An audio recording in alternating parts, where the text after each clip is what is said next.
There's got to be a temperature. What is the temperature in space? If you know what the temperature in space is, please comment below. Not the spaceship. I got the spacesuit, not the spaceship. I'm making the spaceship. It's called the Hovel. You've seen it in the last video, okay? So today we're gonna be looking at this, unboxing the spacesuit. It's gonna be a really quick video where I'm gonna be covering, kind of talking to you about this, the rear projection panel that's gonna be going behind the hero. Well, I might as well just tell you right now. So I'm gonna put a rear projection panel behind the hero. That is all installed, and I am going to expose the back of that. I have the wing design done for the Hovel. Now, the Hovel spaceship is going to be a quadcopter, which means it's going to have 4 fans. I'm using old fans, turbine fans that have the same exact lift or more than the some of the drones that are out there right now. And then I have wings that will come out in this really cool pivot thing. This is the unboxing of a 1968 or 69 Korean flight suit that will be used, that is space ready, that will be used by the hero Cooper to go into outer space. It's nice and heavy, which just feels good. Nice box. First of all, inside it feels good. It feels really good. Oh, and it's really nice and heavy too. Wow. Oh, it smells. So I was born in the late 60s, dating myself, but this feels incredible. And it also feels my size. It's nice and thick. It's really going to be warm. I'm gonna have to film this, take my first launch up in space. I guess it's pretty cold in space. What's the temperature in space? Does anyone know? Is it like, there's got to be a temperature. What is the temperature in space? If you know what the temperature in space is, please comment below. So it's got really cool pockets. It's a pretty sweet design. So I was able, because I'm not on the tall side, I was able to get a medium short. So if you look there, well, let me get this right. So if you look at the camera, it says medium short.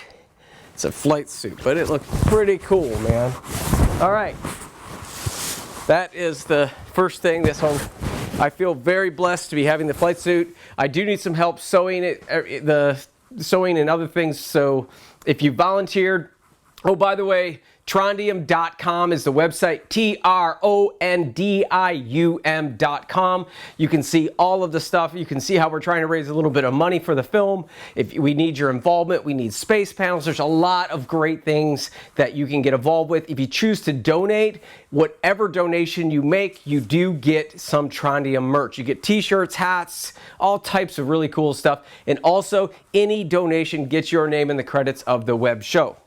All right, now for the throttle, the thruster. All right, and here is the box. It was raining outside, so the box is a little bit wet. And there it is, the Warthog Hotas. This will be able to, hopefully, based on how heavy it is, be able to control the Hovel. All right, so let's quickly take a look. Oh, whoa. Whoa. Oh my gosh. That is so heavy and nice. It feels completely, absolutely real. But I wouldn't know what real feels like. I've never been in a Warthog. I don't know if you're familiar with what a Warthog is, but it is probably, and I'm not a huge like war militias fan, but Warthog was one of these crazy bomber fighter jets, and I'm sure certainly from World War II. If you know where the Warthog actually came from, what year it was invented, and who made it, facts, please comment down below. I appreciate that. But just really nice controls, nice throttle here, like control. So I don't know what all this stuff does, but it feels great. So that is the actual. Now here's the actual base. The base is separate. and really nice, substantial. This has got to weigh like 20 pounds or maybe 10 pounds. Very substantial. I love the simple little arrows. I'm going to use those other places in the Hubble. Nice threads here. Let's go ahead and thread this on. It looks like there's a connection first.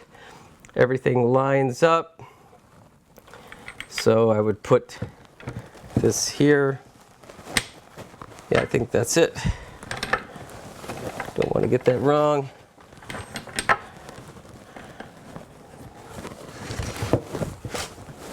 Yeah, I see the arrows line up.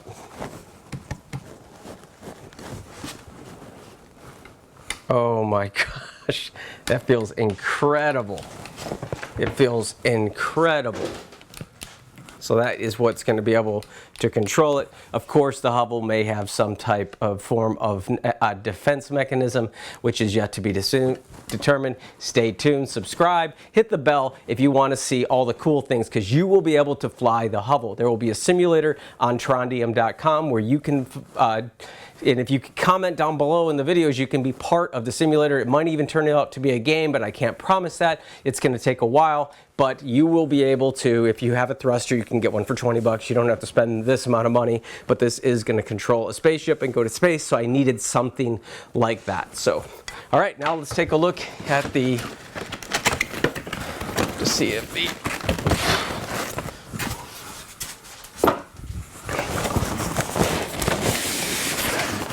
all right, so anyways, as I'm unboxing this, I had a little mishap with the LCD screen.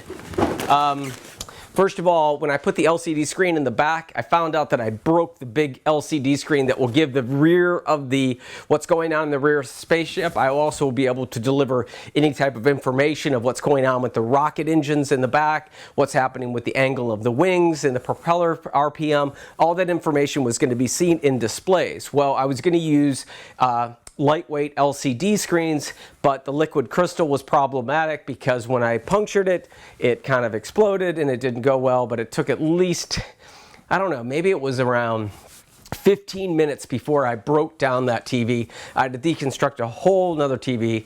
I got that TV on, I'm trying to keep the Hubble under $1,000 total.